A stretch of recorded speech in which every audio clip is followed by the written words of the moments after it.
Hey, what's up, guys? Martin Latulippe ici, conférencier, auteur, coach. Un peu essoufflé. Je viens juste de finir un training ici. Je suis sur la route pour une tournée de conférence.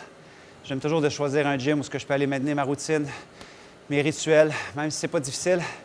Et aujourd'hui, j'étais avec une coach, Camille Charbonneau. Elle a joué pendant des années au rugby, hautement compétitive, très gentille comme coach.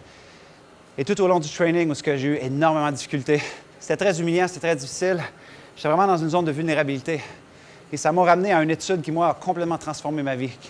Qui est une étude qui a été menée par une grande chercheuse aux États-Unis du nom de Carol Dweck. Et en fait, ce qu'ils ont fait, c'est qu'ils ont étudié la différence entre les gens qui ont un état d'esprit fixe, donc aucune croissance. Ce sont des gens qui stagnent, qui tournent en place et qui progressent jamais en direction de leur objectif. Et ils ont étudié les gens qui ont un état d'esprit de croissance.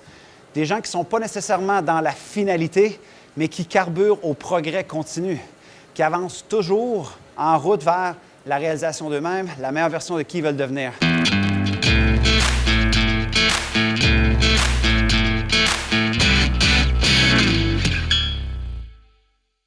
Donc, ce que Carol Dweck a découvert, c'est que les gens qui sont dans un état d'esprit fixe, statu quo, font du surplace, ils sont sur le tapis roulant de leur vie pendant des mois, des années, des décennies. Ce sont des gens qui sont allergiques aux 5 facteurs, les 5 vecteurs qu'il faut le plus faire attention pour avoir un état d'esprit de croissance. Ils sont quoi ces vecteurs-là? Numéro 1, les habiletés. Quel est notre mindset? Quel est votre état d'esprit par rapport à développer de nouvelles habiletés qui vont vous mettre inconfortable?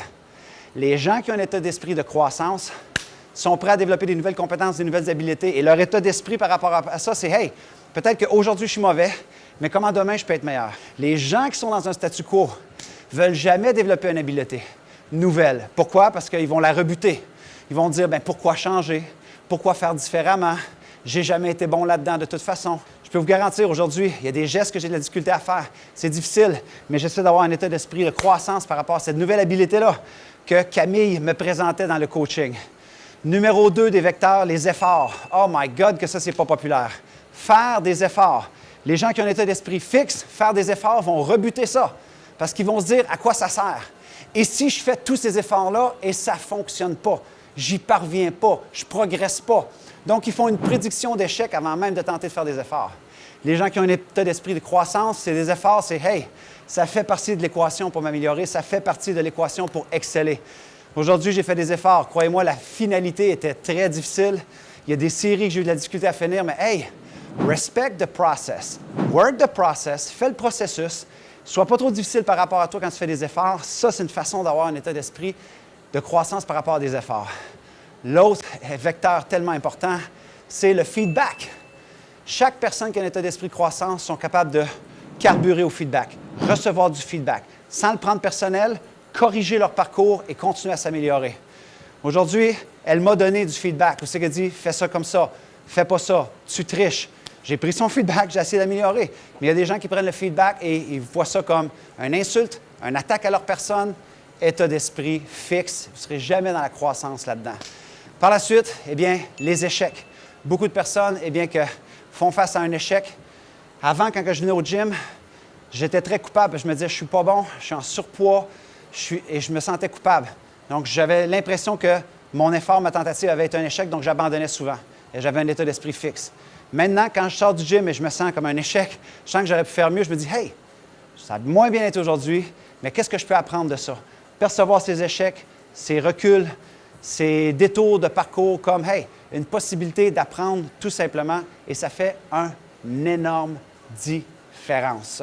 Et le dernier vecteur qui fait qu'on a un esprit de croissance et non un esprit fixe, eh bien, c'est notre état d'esprit par rapport aux défis, obstacles, challenges. Quel est votre état d'esprit par rapport à quand vous affrontez des défis, quand c'est difficile? Ça peut être similaire un peu à des efforts, mais faire des efforts, c'est très souvent tactique, c'est sur le terrain, c'est dans la tranchée. Les défis, je trouve que c'est des choses qu'on se lance à soi-même. Si à chaque fois qu'on vous présente un défi ou qu'on nous présente un défi, on se dit « Ah, mais ça va être difficile.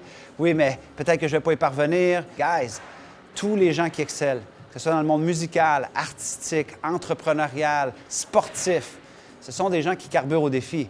Se lancer un défi dans une nouvelle sphère, dans une nouvelle habileté, une nouvelle compétence, ça nous rend vivants. Ça nous rend humbles parce que si on progresse, tant mieux. Mais si on échoue, c'est une opportunité pour mettre en avant-plan une des clés de Carol Dweck qui est comment on gère nos échecs. Alors voilà, guys, cet entraînement-là en soi m'a challengé dans les 5 vecteurs à l'intérieur de 60 minutes parce qu'on peut être bombardé au fil d'une journée, on peut être interpellé, challengé en tout temps par ces 5 vecteurs-là. Mais je pense qu'à l'intérieur des 60 minutes, croyez-moi, j'ai voulu abandonner cette stabilité-là, j'ai fait face à l'échec, j'ai fait face à des défis, j'ai obtenu du feedback, j'ai obtenu des critiques. C'était difficile.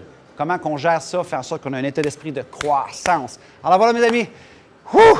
Moi, je m'en vais à la douche et j'espère que vous allez avoir retrouvé de la valeur dans cette capsule-là. Je suis curieux de voir sous cette vidéo-là quels sont, vous, les vecteurs peut-être que vous maîtrisez le mieux ou peut-être les vecteurs sur lesquels vous avez le plus travaillé. C'était votre ami Martin qui vous dit « Boum! » Au revoir tout le monde.